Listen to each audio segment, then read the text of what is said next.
Hi, good morning everyone. This is Cindy. Hope you're having a wonderful day. Today we're going to be making some roti and some fried okra.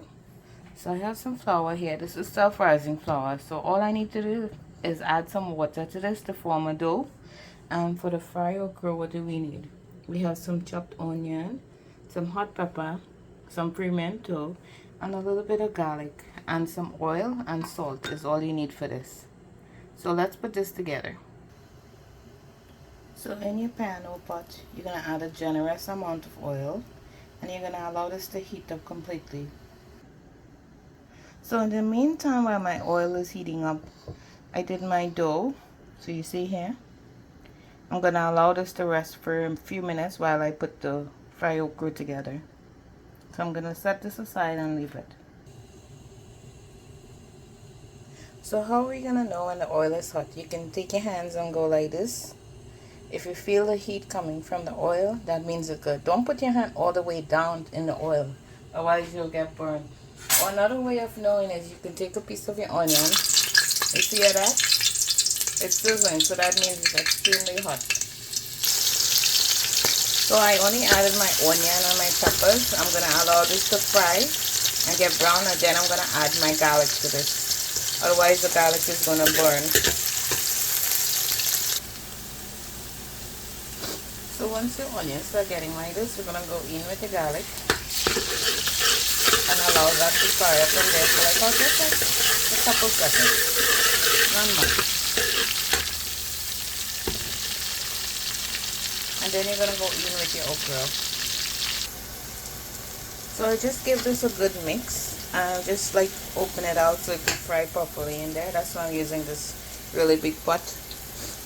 Also, I'm not adding any salt as yet. When it's almost finished cooking, then I'm going to add the salt, because the salt is going to make the okra reduce water, and I'm trying to dry out the water. So we're going to come in a few seconds and turn this.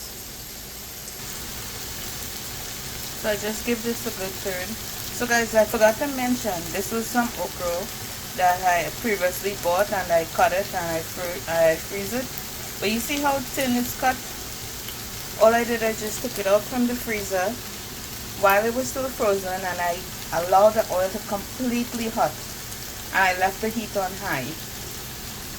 See how nice that's frying?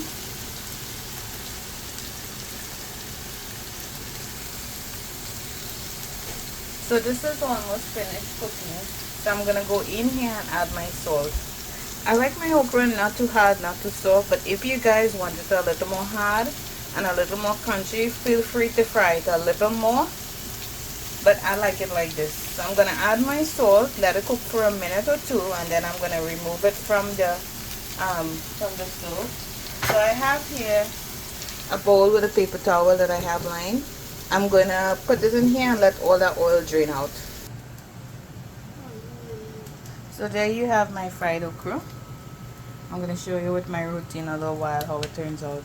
So I hope you guys try this one. So I just made a small dough. So to this, you're gonna flour your surface, and you're gonna press it out like this, and you're gonna roll it into a circle. So I have my tower that has been heating up here. So it's really big, so I use both sides. So I'm gonna put my dough on top of here. So once it starts getting the bubbles like this, we're going to turn it over. So just go to one end and you just flip it. So once it's cooked on both sides, you're going to go in a circular motion like this over the open flame.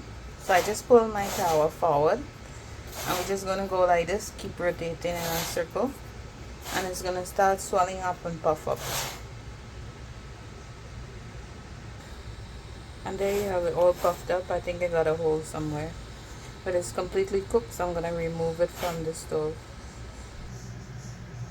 So there you have my roti with fried okra.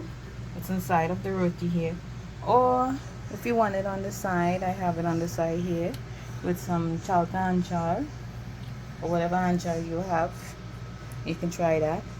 So hope you guys try this one. Really delicious breakfast.